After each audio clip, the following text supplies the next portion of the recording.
Hello दोस्तों, नमस्कार। आप लोगों का एग्री स्टडी 92 में बहुत बहुत स्वागत है। आज हम भारतीय इतिहास से संबंधित 25 मोस्ट इंपॉर्टेंट क्वेश्चन देखने वाले हैं जो प्रीवियस ईयर एग्जामों में पूछे जा चुके हैं। ये हमारी आने वाली यूपीएससी पेट परीक्षा के दृष्टिकोण से अत्यंत महत्वपूर्ण होंगे। इसमें हमारा पहला प्रश्न है, भारत में मुस्लिम राज्य का संस्थापक माना जाता है। भारत में मुस्लिम राज्य का संस्थापक किसे माना जाता है? ऑप्शन नंबर ए है राइट मोहम्मद गोरी, बी है बलबन, सी है अकबर, डी है औरंगजेब। तो इसका राइट ऑप्शन हो जाएगा ऑप्शन नंबर ए, मोहम्मद गोरी को भारत में मुस्लिम राज्य का संस्थापक माना जाता है। अगला प्रश्न देखेंगे, प्रश्न नंबर 2 है, भारत प्रथम बौद्ध संगीति कहाँ पर हुई थी? जो प्रथम बौद्ध संगीति है वो कहाँ पर हुई थी? वैशाली, राजगिरी, वैशाली, पाटलिपुत्र, कुंडलवन। तो इसका राइट ऑप्शन हो जाएगा ऑप्शन नंबर ए, जो प्रथम बौद्ध संगीति है वो राजगिरी में हुई थी। और द्वितीय बौद्ध संगीत की बात करें तो वैशाली में, तृतीय बौद्ध संगीत पाटलिपुत्र और चौथी बौद्ध संगीत कुंडलवन में हुई थी। ये चारों सीरियल से दी हुई हैं। प्रथम बौद्ध संगीत राजगिरी, द्वितीय वैशाली, तृतीय पाटलिपुत्र, चौथी कुंडलवन में। अगला प्रश्न देखेंगे, प्रश्न नंबर 3 है, प्रथम बौद्ध संगीत के अध्यक्ष कौन थे? जो प्रथम बौद्ध संगीत हुई उसके अध्यक्ष कौन थे? Option number A Mahakashyap, B साबक मीर, सी है मोगलपुत्य, डी है वसुमित्र। तो इसका राइट ऑप्शन हो जाएगा ऑप्शन नंबर ए, प्रथम बौद्ध संगीत के अध्यक्ष महाकश्यप थे। बात करें जो द्वितीय बौद्ध संगीत थी उसके अध्यक्ष साबक मीर, तृतीय के मोगलपुत्य, चौथी के वसुमित्र थे। अश्वघोष उपाध्यक्ष थे चौथी बौद्ध संगीत के। तो इसमें ऑप्शन नंबर जो है प्रथम बौद्ध संगीत के अध्यक्ष ए महाकश्यप राइट हो जाएगा। द्वितीय बौद्ध संगीत के अध्यक्ष साबक मीर हैं, तृतीय बौद्ध संगीत के अध्यक्ष मोगलपुत्य हैं और चौथी जो बौद्ध संगीत थी उसके अध्यक्ष वसुमित्र हैं और इसके उपाध्यक्ष अश्वघोष थे। अगला प्रश्न, इसका ऑप्शन नंबर ए राइट है। अगला प्रश्न देखेंगे, प्रश्न नंबर 4 है, महात्मा गांधी के द्वारा चंपारण सत्याग्रह कब शुरू किया गया? महात्मा गांधी के द्वारा चंपारण सत्याग्रह कब शुरू किया गया? ऑप्शन नंबर 1917, बी 1920, सी 1925, डी 1919। तो 1919 में हुआ था जलियांवाला बाग हत्याकांड, 1920 में असहयोग आंदोलन और 1917 में चंपारण सत्याग्रह। तो ऑप्शन नंबर ए इसका राइट हो जाएगा। महात्मा गांधी के द्वारा चंपारण सत्याग्रह 1917 में शुरू हुआ। अगला प्रश्न देखेंगे, प्रश्न नंबर 5 है, दिल्ली सल्तनत में लाख बख्श किस शासक को कहा जाता है? दिल्ली सल्तनत में लाख बख्श किस शासक को कहा जाता है जो लाखों में दान करता था? ऑप्शन नंबर ए है कुतुबुद्दीन ऐबक, बी है अकबर, सी बाबर, डी हुमायूं। तो ऑप्शन नंबर इसमें ए राइट हो जाएगा। कुतुबुद्दीन ऐबक को लाख बख्श कहा जाता है, ये लाखों में दान करते थे। अगला प्रश्न देखेंगे, प्रश्न नंबर 6 है, महात्मा गांधी के द्वारा सविनय अवज्ञा आंदोलन कब शुरू हुआ? महात्मा गांधी के द्वारा सविनय अवज्ञा आंदोलन कब शुरू हुआ था? Option number A 1925, B 1920, C 1930, D 1942। तो इसका राइट ऑप्शन हो जाएगा option number C 1930। Mahatma Gandhi के द्वारा दांडी मार्च किया गया 12 मार्च 1930 से 6 अप्रैल 1930 तक। उसके बाद में जो है सविनय अवज्ञा आंदोलन स्टार्ट हुआ 1930 से। ऑप्शन नंबर सी राइट हो जाएगा। अगला प्रश्न देखेंगे, प्रश्न नंबर 7 है, सती प्रथा का प्रथम उल्लेख किस अभिलेख से मिलता है? सती प्रथा का प्रथम उल्लेख किस अभिलेख से मिलता है? ऑप्शन नंबर है भानुगुप्त के एरण अभिलेख से, बी गुर्जा व मास्की अभिलेख, सी सांची स्तूप, डी इनमें से कोई नहीं। तो इसका राइट ऑप्शन हो जाएगा ऑप्शन नंबर ए, सती प्रथा का प्रथम उल्लेख एरण के अभिलेख जो भानुगुप्त का था उसके द्वारा मिलता है। अगला प्रश्न देखेंगे, प्रश्न नंबर 8 है, तुर्कान चहलगानी यानी 40 अमीरों का समूह इसको बोलते थे तुर्कान चहलगानी। तो इसकी शुरुआत किसने की थी? बाबर ने, मोहम्मद बिन तुगलक ने, इल्तुतमिश ने या शाहजहां ने?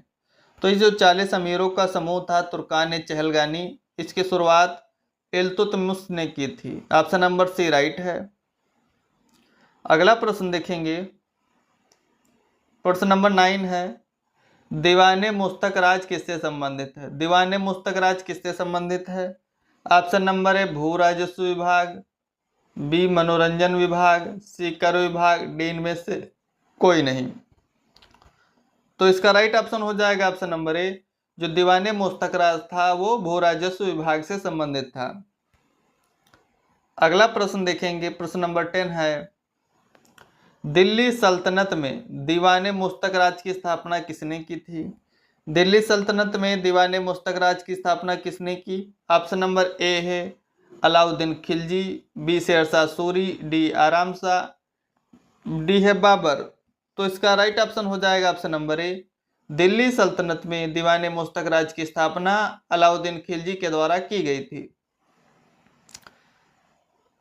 अगला प्रश्न देखेंगे, प्रश्न नंबर 11 है, गंगा एवं यमुना नदियों का उल्लेख सर्वप्रथम कहाँ मिलता है? गंगा एवं यमुना नदियों का उल्लेख सर्वप्रथम कहाँ मिलता है? Option number A Rigveda, B Samaveda, C Atharvaveda, D इनमें से कोई नहीं। तो इसका राइट ऑप्शन हो जाएगा गंगा और यमुना नदियों का सर्वप्रथम उल्लेख ऋग्वेद में मिलता है। गंगा नदी की लंबाई है 2525 किलोमीटर और जो गंगा नदी है उत्तर प्रदेश के 28 जिलों से होकर प्रवेश करती है। यूपी में गंगा नदी की लंबाई 1450 किलोमीटर है और गंगा नदी को 4 नवंबर 2008 को राष्ट्रीय नदी घोषित किया गया था। अगला प्रश्न देखेंगे, प्रश्न नंबर 12 है, सांप्रदायिक चुनाव प्रक्रिया यानी कम्युनल जो था चुनाव एक्ट प्रक्रिया कब स्टार्ट हुई थी? सांप्रदायिक चुनाव प्रणाली या प्रक्रिया ऑप्शन नंबर ए 1909, बी है 2000 में, सी है 1947 में, डी 1990 में। तो इसका राइट ऑप्शन हो जाएगा ऑप्शन नंबर ए। जो सांप्रदायिक चुनाव प्रक्रिया है पार्लियामेंट सुधार के समय आई थी 1909 में। ऑप्शन नंबर ए राइट है। अगला प्रश्न देखेंगे, प्रश्न नंबर 13 है, गया में बराबर की पहाड़ियों में आजीवक संप्रदाय के लिए करण चौपड़ तथा विश्व झोपड़ी नामक गुफाओं का निर्माण किस शासक ने करवाया था? गया में बराबर की पहाड़ियों में आजीवक संप्रदाय के लिए करण चौपड़ तथा विश्व झोपड़ी नामक गुफाओं का निर्माण जो है किस शासक के द्वारा कराया गया था? ऑप्शन नंबर है सम्राट अशोक, बी शाहजहां, सी बिंदुसार, डी चाणक्य। तो इसका राइट ऑप्शन हो जाएगा ऑप्शन नंबर ए। सम्राट अशोक के द्वारा गया में बराबर की पहाड़ियों में आजीवक संप्रदाय के लिए करण चौपड़ तथा विश्व झोपड़ी नामक गुफाओं का निर्माण कराया गया। अगला प्रश्न है, प्रश्न नंबर 14, शिवाजी की मंत्री परिषद को क्या कहा जाता है? शिवाजी की मंत्री परिषद को क्या कहा जाता है? ऑप्शन नंबर ए है भीष्मवाहिनी, बी है अष्टप्रधान, सी चेतक, डी है त्रिरत्न। तो इसका राइट ऑप्शन हो जाएगा ऑप्शन नंबर बी। शिवाजी की मंत्री परिषद को अष्टप्रधान कहा जाता है। अगला प्रश्न देखेंगे, प्रश्न नंबर 15 है, मोहम्मद बिन तुगलक का दीवान कोही विभाग किससे संबंधित था? दीवान कोही विभाग की स्थापना मोहम्मद बिन तुगलक के द्वारा की गई थी। यह किससे संबंधित था? ऑप्शन नंबर ए राजस्व, बी कृषि की उन्नति, सी रक्षा विभाग, डी दूरसंचार विभाग। तो इसका राइट ऑप्शन हो जाएगा ऑप्शन नंबर बी। मोहम्मद बिन तुगलक का दीवान कोही विभाग कृषि की उन्नति से संबंधित था। अगला प्रश्न देखेंगे, प्रश्न नंबर 16 है, महात्मा गांधी के द्वारा चलाया गया प्रथम वास्तविक किसान सत्याग्रह कौन था? महात्मा गांधी के द्वारा चलाया गया प्रथम वास्तविक किसान सत्याग्रह कौन था? ऑप्शन नंबर 1 खेड़ा सत्याग्रह, बारदोली सत्याग्रह, असहयोग आंदोलन, इनमें से कोई नहीं। महात्मा गांधी के द्वारा स्टार्ट किया गया 1918 में जो खेड़ा सत्याग्रह था वो वास्तविक किसान सत्याग्रह था गांधी जी का। ऑप्शन नंबर ए राइट है। महात्मा गांधी के द्वारा चलाया गया प्रथम वास्तविक सत्याग्रह खेड़ा किसान सत्याग्रह था, 1918 में स्टार्ट हुआ। अगला प्रश्न देखेंगे, प्रश्न नंबर 17 है, इंडियन होम रूल सोसाइटी की स्थापना किसने की? इंडियन होम रूल सोसाइटी की स्थापना किसने की? ऑप्शन नंबर ए है Bhagat Singh, B Shyamji Krishna Varma, C Mahatma Gandhi, D Annie Besant. तो इसका राइट ऑप्शन हो जाएगा option number B, Shyamji Krishna Varma. Shyamji Krishna Varma के द्वारा इंडियन होम रूल सोसाइटी की स्थापना की गई थी। अगला प्रश्न है, ब्रह्म समाज की स्थापना किसने की थी? तो ब्रह्म समाज की स्थापना किसने की? Option number A Raja Ram Mohan Roy, B है श्यामजी कृष्ण वर्मा, डी गांधी जी, डी दयानंद सरस्वती। तो इसका राइट ऑप्शन हो जाएगा ऑप्शन नंबर ए, ब्रह्म समाज की स्थापना जो है राजा राम मोहन राय के द्वारा की गई थी। अगला प्रश्न है प्रश्न नंबर 19, गुप्तकालीन दशावतार मंदिर कहाँ स्थापित किए गए थे? गुप्तकालीन दशावतार मंदिर कहाँ स्थित है? देवगढ़ में, महाराष्ट्र, गुजरात, कोलकाता। तो इसका राइट ऑप्शन हो जाएगा ऑप्शन नंबर ए, गुप्तकालीन दशावतार मंदिर देवगढ़ में स्थापित हुआ था। ऑप्शन नंबर ए राइट है। अगला प्रश्न देखेंगे, प्रश्न नंबर 20 है, मुगल काल में मीर बख्शी किस विभाग को देखता था? मुगल काल में मीर बख्शी किस विभाग को देखता था? ऑप्शन नंबर ए न्याय, बी दान, सी सेना, डी मनोरंजन। तो इसका ऑप्शन नंबर सी राइट है। मुगल काल में मीर बख्शी सैन्य विभाग से संबंधित था, यह सेना को देखता था। प्रश्न है, मंडल आयोग के अध्यक्ष कौन थे? मंडल आयोग के अध्यक्ष कौन थे? Option number A VP Mandal, BBL Joshi, C Y D Reddy, D है केसी नियोगी। तो इसका राइट ऑप्शन हो जाएगा ऑप्शन नंबर ए, मंडल आयोग के अध्यक्ष वीपी मंडल थे। अगला प्रश्न देखेंगे, प्रश्न नंबर 2 है, भारत में राष्ट्रीय विकास परिषद का गठन कब किया गया? भारत में राष्ट्रीय विकास परिषद का गठन कब किया गया? ऑप्शन नंबर ए है 6 अगस्त 1952, बी है वर्ष 1950, सी है 15 अगस्त 1947, डी है वर्ष 1960। तो इसका राइट ऑप्शन हो जाएगा ऑप्शन नंबर ए, भारत में राष्ट्रीय विकास परिषद का गठन 6 अगस्त 1952 ईस्वी को किया गया था।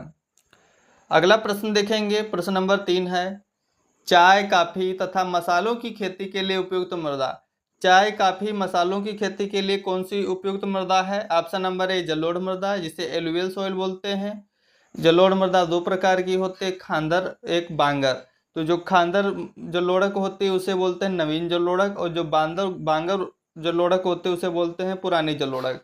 लाल मिट्टी को लेटेराइट सॉइल भी कहते हैं, बलुई मृदा और रेतीली मृदा। तो इसमें पूछा गया है चाय, कॉफी तथा मसालों की खेती के लिए कौन सी मिट्टी उपयुक्त है? तो लाल मृदा राइट हो जाएगा। लाल मृदा को लेटेराइट सॉइल भी कहते हैं। यह उष्णकटिबंधीय तथा उपोष्णकटिबंधीय क्षेत्रों में पाई जाती है। जो लाल मृदा है या लेटेराइट सॉइल, जो प्लांटेशन क्रॉप होती हैं चाय, कॉफी, मसाले वाली, इनके लिए सबसे उपयुक्त मानी जाती है। अगला प्रश्न देखेंगे, प्रश्न नंबर 4 है, खनिज आधारित उद्योग कौन से हैं? खनिज आधारित उद्योग कौन से हैं? लोहा, एल्युमिनियम, पेट्रोलियम, इनमें से सभी। तो जो इसमें चारों राइट ऑप्शन हो जाएंगे। लोहा, एल्युमिनियम, पेट्रोलियम, ये सभी खनिज आधारित उद्योग हैं। अगला प्रश्न है प्रश्न नंबर 5, प्रथम जूट मिल की स्थापना 1855 ईस्वी में कहाँ की गई थी? भारत की प्रथम जूट मिल की स्थापना 1855 ईस्वी में कहाँ की गई थी? ऑप्शन नंबर है रिसरा, कोलकाता में, महाराष्ट्र में, गुजरात में, या इनमें से कोई नहीं। तो इसका ऑप्शन नंबर ए राइट हो जाएगा। रिसरा, कोलकाता में रिसरा नामक स्थान है, वहाँ पर प्रथम जूट मिल की स्थापना 1855 ईस्वी में की गई थी। अगला प्रश्न देखेंगे, प्रश्न नंबर 6 है, दुर्गापुर इस्पात संयंत्र किसके सहयोग से पश्चिम बंगाल में स्थापित हुआ? जो दुर्गापुर लौह इस्पात संयंत्र है वो कहाँ है? पश्चिम बंगाल में। ये ब्रिटेन के सहयोग से लगाया गया था। ऑप्शन नंबर 20 में राइट हो जाएगा। दुर्गापुर इस लौह इस्पात संयंत्र ब्रिटेन के सहयोग से लगाया गया था पश्चिम बंगाल में। अगला प्रश्न है, कागज निर्माण की विधि का विकास 300 BC में किस देश में हुआ था? कागज निर्माण की विधि का विकास 300 BC पूर्व किस देश में हुआ था? रूस में, ब्रिटेन में, चीन में, या यूएसए में। तो इसका राइट ऑप्शन हो जाएगा ऑप्शन नंबर सी, कागज निर्माण की विधि का विकास 300 BC पूर्व हुआ था चाइना में। अगला प्रश्न देखेंगे, प्रश्न नंबर 8 है, भारत में सर्वाधिक लोहा उत्पादन करने वाला राज्य। भारत में सर्वाधिक लोहा उत्पादन करने वाला राज्य कौन सा है? लगभग 50% लोहा प्रोडक्शन करता है। ऑप्शन नंबर ए है राजस्थान, बी है मध्य प्रदेश, सी उड़ीसा, डी कर्नाटक। तो इसका जो ऑप्शन नंबर सी है राइट हो जाएगा, ओडिशा। भारत में सर्वाधिक लोहा उत्पादन करने वाला राज्य ओडिशा है। और क्षेत्रफल की बात करें तो भारत में राजस्थान का क्षेत्रफल सबसे ज़्यादा है। अगला प्रश्न देखेंगे, प्रश्न नंबर 9 है, अभ्रक उत्पादन में कौन सा देश प्रथम है? भारत, चीन, श्रीलंका या इजराइल? तो जो अभ्रक प्रोडक्शन होता है, अभ्रक प्रोडक्शन में भारत जो है 60% के साथ विश्व में प्रथम है। भारत विश्व का 60% जो अभ्रक है वो अकेले उत्पादित कर लेता है। अगला प्रश्न देखेंगे, प्रश्न नंबर 10 है, भारत में सीसा उत्पादन में एकाधिकार किस राज्य का है? भारत में सीसा उत्पादन में एकाधिकार किस राज्य का है? ऑप्शन नंबर ए है राजस्थान, बी है बिहार, सी है पंजाब, डी है झारखंड। तो इसका जो ऑप्शन नंबर ए है राइट हो जाएगा। भारत में सीसा उत्पादन में राजस्थान राज्य का एक एकाधिकार है। अगला प्रश्न देखेंगे, प्रश्न नंबर 11 है, सीमा सड़क संगठन BRO जिसे बोलते हैं बॉर्डर रोड ऑर्गेनाइजेशन की स्थापना कब की गई थी? सीमा सड़क संगठन यानी BRO की स्थापना कब की गई थी? ऑप्शन नंबर है 1955 ईस्वी, बी 1960 ईस्वी, सी है 1910 ईस्वी, डी है 2022 ईस्वी। तो इसका राइट ऑप्शन हो जाएगा ऑप्शन नंबर बी, सीमा सड़क संगठन यानी BRO की स्थापना 1960 ईस्वी में की गई थी। अगला प्रश्न देखेंगे, प्रश्न नंबर 12 है, भारत में चंदन की लकड़ी के वन सबसे अधिक कहाँ पाए जाते हैं? भारत में चंदन की लकड़ी के वन सर्वाधिक कहाँ पाए जाते हैं? ऑप्शन नंबर ए नीलगिरी की पहाड़ियाँ, बी सतपुड़ा पहाड़ियाँ, सी शीतोष्ण वनस्पत, डी है दामोदर दोआब।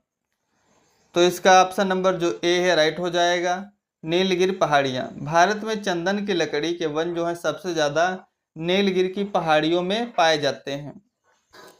अगला प्रश्न देखेंगे, प्रश्न नंबर 13 है, विश्व प्रसिद्ध किम्बरले हीरे की खान कहाँ है?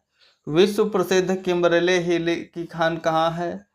Option number A Africa, B Kuwait, C Netherland, D Bharat. तो इसका राइट ऑप्शन हो जाएगा ऑप्शन नंबर ए, विश्व प्रसिद्ध किम्बरले हीरे की खान अफ्रीका में है। अगला प्रश्न देखेंगे, प्रश्न नंबर 14 है, भूमध्य सागर का प्रवेश द्वार किसे कहा जाता है? भूमध्य सागर का प्रवेश द्वार किसे कहा जाता है? Option number A Africa, B है जिब्राल्टर जल संधि, सी है नीदरलैंड, डी है सुएज नहर। तो इसका राइट ऑप्शन हो जाएगा ऑप्शन नंबर बी, भूमध्य सागर का प्रवेश द्वार जिब्राल्टर जल संधि को बोलते हैं। अगला प्रश्न देखेंगे, प्रश्न नंबर 15 है, अरावली श्रेणियां किस राज्य में स्थित हैं? Option number A Arunachal Pradesh, B Himachal Pradesh, C Rajasthan, D Maharashtra. तो इसका राइट ऑप्शन हो जाएगा ऑप्शन नंबर, इसका सी राइट हो जाएगा, अरावली श्रेणियां राजस्थान राज्य में हैं। अगला प्रश्न देखेंगे, प्रश्न नंबर 16 है, अफ्रीका का सबसे ऊंचा पर्वत शिखर कौन सा है? अफ्रीका महाद्वीप का सबसे ऊंचा पर्वत शिखर कौन सा है? ऑप्शन नंबर ए इसमें है माउंट किलिमंजारो, बी है एटलस पर्वत, सी है माउंट आबू, डी है इनमें से कोई नहीं। तो इसका राइट ऑप्शन हो जाएगा ऑप्शन नंबर ए, अफ्रीका का जो सबसे ऊंचा पर्वत शिखर है वो माउंट किलिमंजारो है। अगला प्रश्न देखेंगे, प्रश्न नंबर 17 है, यूरोप महाद्वीप की सर्वोच्च पर्वत श्रेणी, तो इसमें किलिमंजारो है। यूरोप महाद्वीप की पूछी गई है तो इसमें ऑप्शन नंबर जो है बी राइट हो जाएगा। यूरोप महाद्वीप की जो सर्वोच्च पर्वत चोटी हो जाएगी Mount Elbrus, option number B इसका राइट है। अगर आपसे यूरोप उसका अफ्रीका का सबसे ऊंचा पर्वत शिखर पूछे तो माउंट किलिमंजारो, अगर पूछे यूरोप महाद्वीप की सर्वोच्च पर्वत चोटी तो ऑप्शन नंबर बी राइट है, माउंट एल्ब्रुस। अगला प्रश्न देखेंगे, प्रश्न नंबर 18 है, ट्यूबलाइट में भरी होती है, ट्यूबलाइट में कौन सी गैस भरी होती है? ऑप्शन नंबर ए है नाइट्रोजन गैस, बी है कम दाब पर आर्गन गैस, सी है GCl या इनमें से कोई नहीं। तो इसका राइट ऑप्शन हो जाएगा ऑप्शन नंबर बी, कम दाब पर आर्गन गैस। ट्यूबलाइट होती है उसमें कम दाब पर आर्गन गैस भरी होती है, ज़्यादातर जो विद्युत बल्ब होते हैं उसमें निष्क्रिय गैसें भरी जाती हैं, आर्गन, नियान, फ्रियान आदि गैसें। अगला प्रश्न है, प्रश्न नंबर 19, सबसे कठोरतम धातु कौन सी है? सबसे कठोरतम धातु कौन सी है? लोहा, बी है इस्पात, सी है प्लेटिनम, डी है तांबा यानी कॉपर। तो इसका राइट ऑप्शन हो जाएगा ऑप्शन नंबर सी। सबसे जो कठोरतम धातु है वो हो जाएगी प्लेटिनम। अगला प्रश्न पूछा गया सबसे कठोरतम पदार्थ कौन सा है? लोहा, हीरा, प्लेटिनम, सीसा। तो सबसे कठोरतम अगर पदार्थ पूछा जाए तो हीरा, धातु पूछी जाए तो प्लेटिनम। तो इसमें ऑप्शन नंबर बी राइट है। हीरा जो है कार्बन का एक शुद्ध रूप होता है या सबसे कह सकते हैं कठोरतम पदार्थ माना जाता है। ऑप्शन नंबर बी राइट है। और सबसे कठोरतम धातु प्लेटिनम होती है। अगला प्रश्न है चोट लगने पर रुधिर का थक्का जमने में सहायक प्रोटीन। चोट लगने पर रुधिर का थक्का जमाने में कौन सी प्रोटीन सहायक होती है? फाइब्रिन, केसिन, यूरोप्रोटीन, इनमें से कोई नहीं। जो विटामिन के होती है जिसे बोलते हैं फाइब्रिन, नेफ्थोक्यूनान, उस वो जो होती है थक्का जमाने में सहायक होती है। इसमें आप फाइब्रिन राइट ऑप्शन हो जाएगा। ये चोट लगने पर ब्लड को बाहर नहीं आने देती है। ऑप्शन नंबर ए राइट है। अर्थशास्त्र का जनक किसे कहा जाता है? फादर ऑफ इकोनॉमिक्स कौन है? एडम स्मिथ हैं, चैडविक हैं, मार्शल हैं, दादा भाई नौरोजी हैं। तो इसका राइट ऑप्शन हो जाएगा ऑप्शन नंबर ए। जो एडम स्मिथ हैं इनको फादर ऑफ इकोनॉमिक्स बोलते हैं। ऑप्शन नंबर ए राइट है। अगला प्रश्न है the theory of income, employment and interest पुस्तक के लेखक कौन है? Adam Smith, JM Keynes, Marshall या Dadabhai Naoroji. The theory of income, employment and interest पुस्तक के लेखक जेएम केन्स हैं। ऑप्शन नंबर बी राइट है। अगला प्रश्न देखेंगे भारत में कौन सी अर्थव्यवस्था पाई जाती है? भारत में किस प्रकार की अर्थव्यवस्था पाई जाती है वर्तमान समय में? ऑप्शन नंबर ए है पूंजीवादी अर्थव्यवस्था, बी है मिश्रित अर्थव्यवस्था, सी है अविकसित अर्थव्यवस्था, डी है समाजवादी अर्थव्यवस्था। तो इसका राइट ऑप्शन हो जाएगा ऑप्शन नंबर बी। भारत में पूंजी जो अर्थव्यवस्था है वो मिश्रित प्रकार की अर्थव्यवस्था पाई जाती है। ऑप्शन नंबर बी राइट है। अगला प्रश्न देखेंगे अर्थव्यवस्था के किस क्षेत्र को कृषि एवं संबंध क्षेत्र भी कहा जाता है? अर्थव्यवस्था के किस क्षेत्र को कृषि एवं संबंध क्षेत्र भी कहा जाता है? जो अर्थव्यवस्था है उसको तीन क्षेत्रों में बांट सकते हैं, प्राथमिक, द्वितीयक और तृतीयक। इसमें पूछा गया है कि किस क्षेत्र को कृषि एवं संबंध क्षेत्र कहा जाता है। तो ऑप्शन नंबर इसमें कौन सा राइट हो जाएगा? प्राथमिक क्षेत्र, द्वितीय क्षेत्र, अविकसित क्षेत्र या तृतीय क्षेत्र। तो इसमें ऑप्शन नंबर ए राइट है। प्राथमिक क्षेत्र को कृषि एवं संबंध क्षेत्र भी कहा जाता है। अगला प्रश्न है आर्थिक क्रियाकलापों के अंतर्गत द्वितीयक क्षेत्र में कौन शामिल है? आर्थिक क्रियाकलापों के अंतर्गत द्वितीयक क्षेत्र में कौन शामिल है? अभी आपको बताया कि जो आर्थिक क्रियाकलाप है उनको तीन भागों में बांटा गया, प्राथमिक क्षेत्र, द्वितीय क्षेत्र और तृतीय क्षेत्र। जो प्राथमिक क्षेत्र है उनमें कृषि है, पशुपालन है, मत्स्य पालन है, खनन और उत्खनन है। खनन, उत्खनन, वानिकी, पशुपालन, मत्स्य पालन ऐसे भी प्राथमिक क्षेत्रों के क्रियाकलाप हैं। द्वितीय क्षेत्र में विनिर्माण आते हैं और तृतीय क्षेत्र में सेवा क्षेत्र आते हैं। तो इसमें ऑप्शन नंबर बी राइट हो जाएगा। आर्थिक क्रियाकलापों के अंतर्गत द्वितीय क्षेत्र में विनिर्माण क्षेत्र आते हैं, तृतीय क्षेत्र में सेवा क्षेत्र। अगला प्रश्न देखेंगे गांधीवादी योजना किसके द्वारा प्रतिपादित की गई थी? जो गांधीवादी योजना है वो किसके द्वारा प्रतिपादित की गई?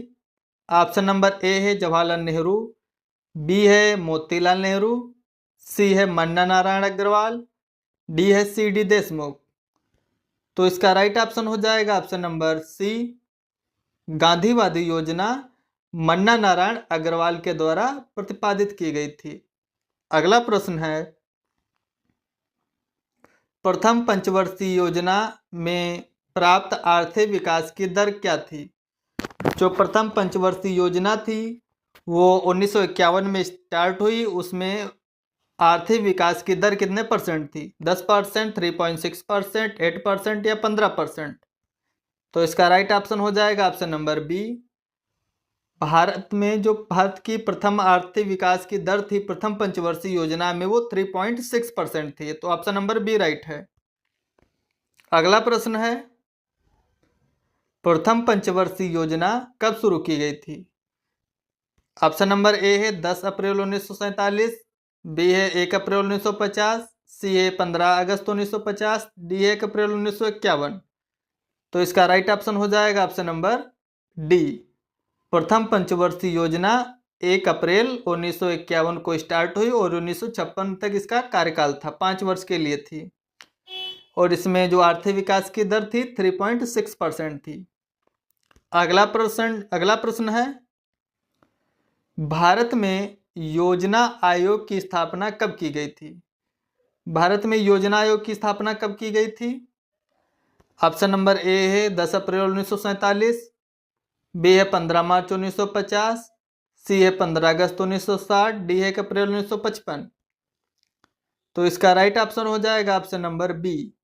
भारत में योजना आयोग की जो स्थापना है वो 15 मार्च 1950 को की गई थी।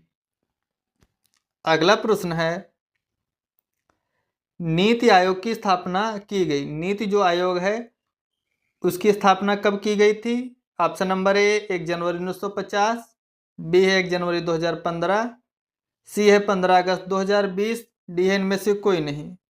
तो इसका राइट ऑप्शन हो जाएगा option number B. NITI Aayog की स्थापना जो है 1 जनवरी 2015 को हुई थी। नीति आयोग का जो अध्यक्ष होता है प्रधानमंत्री होता है और वर्तमान समय में नीति आयोग के अध्यक्ष माननीय प्रधानमंत्री नरेंद्र मोदी जी हैं। अगला प्रश्न है, योजना अवकाश के 3 वर्ष कौन से हैं? योजना अवकाश के 3 वर्ष कौन से हैं? तो योजना अवकाश से तात्पर्य क्या है? किन वर्षों में जो पंचवर्षीय योजना है वो स्टार्ट नहीं हुई थी, उस समय जो है वार्षिक योजनाएं चालू की गई थी। 1962 में जो था चाइना वार हुआ और 1965 में पाकिस्तान वार, तो उसके दौरान जो है पंचवर्षीय योजना किन वर्षों में स्टार्ट नहीं हो पाई? तो ऑप्शन नंबर इसका कौन सा राइट हो जाएगा? पहला है कि 1950 से 53, बी है 1 जनवरी 2015 से 18, सी है 1960 से 63, डी है 66 से 69। तो ऑप्शन नंबर इसका डी राइट है। योजना अवकाश के जो 3 वर्ष है 1966 से 1969, इनको योजना अवकाश माना जाता है। इसमें जो है वार्षिक योजनाएं चालू की गई थी, पंचवर्षीय प्लान खत्म कर दिया गया था। अगला प्रश्न है, पूर्ण रूप से स्थापित पहला भारतीय बैंक किसे माना जाता है? पूर्ण रूप से स्थापित पहला भारतीय बैंक किसे माना जाता है? ऑप्शन नंबर ए है पंजाब नेशनल बैंक, बी है बैंक ऑफ बॉम्बे, सी है बैंक ऑफ मद्रास, डी है बैंक इलाहाबाद बैंक। तो इसका राइट ऑप्शन हो जाएगा ऑप्शन नंबर ए। पूर्ण रूप से स्थापित पहला जो बैंक था भारतीय बैंक वो पंजाब नेशनल बैंक यानी पीएनबी को माना जाता है। ऑप्शन नंबर ए इसका राइट है। अगला प्रश्न है, गरीबी के दुष्चक्र का सिद्धांत किसने दिया था? गरीबी के दुष्चक्र का सिद्धांत किसने प्रतिपादित किया? Option number A professor Ragnar Nurkse, B Bank of Bombay, C JP Nadda, D professor Marshall. तो इसका राइट ऑप्शन हो जाएगा ऑप्शन नंबर ए। गरीबी के दुष्चक्र का सिद्धांत प्रोफेसर रेगनर नरकसे ने दिया था या प्रतिपादित किया था। अगला प्रश्न है, निस्पंदन मुद्रास्फीति क्या है? निस्पंदन मुद्रास्फीति क्या है? ऑप्शन नंबर ए है मुद्रास्फीति व बेरोजगारी एक साथ बढ़ती हैं, बी है मुद्रास्फीति बढ़ती है, सी है बेरोजगारी में बढ़ोतरी होती है, डी इनमें से सभी।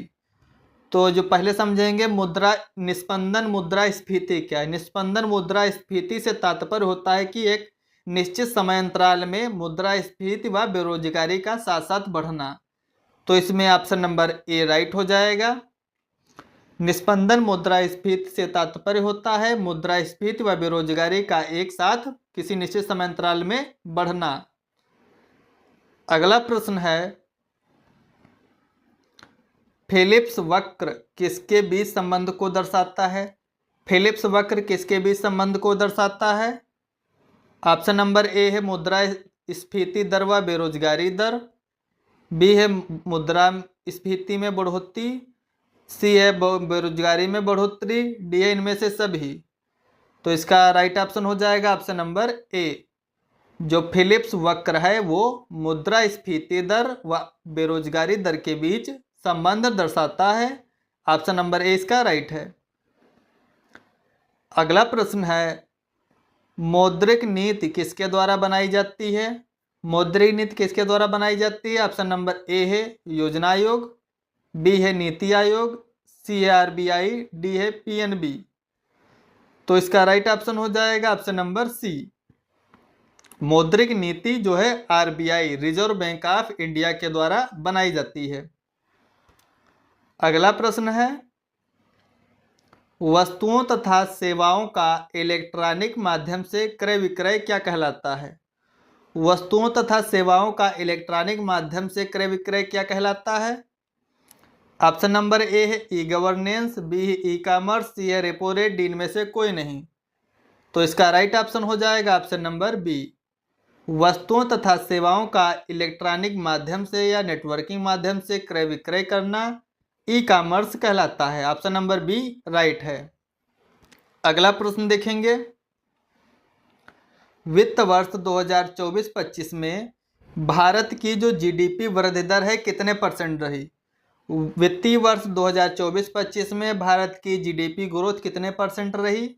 Option number A 10%, B 8%, C 6.5%, D 3%। तो इसका राइट ऑप्शन हो जाएगा ऑप्शन नंबर सी। वित्तीय वर्ष 2024-25 में भारत की जीडीपी ग्रोथ रेट 6.5% रही। अगला प्रश्न है, वित्त वर्ष 2024-25 में भारत का राजकोषीय घाटा जीडीपी का कितना परसेंट रहा? वित्तीय वर्ष 2024-25 में भारत का राजकोषीय घाटा कितने परसेंट रहा? Option number A 10%, B 4.8%, C 6.5%, D 3%। तो इसका राइट ऑप्शन हो जाएगा ऑप्शन नंबर बी।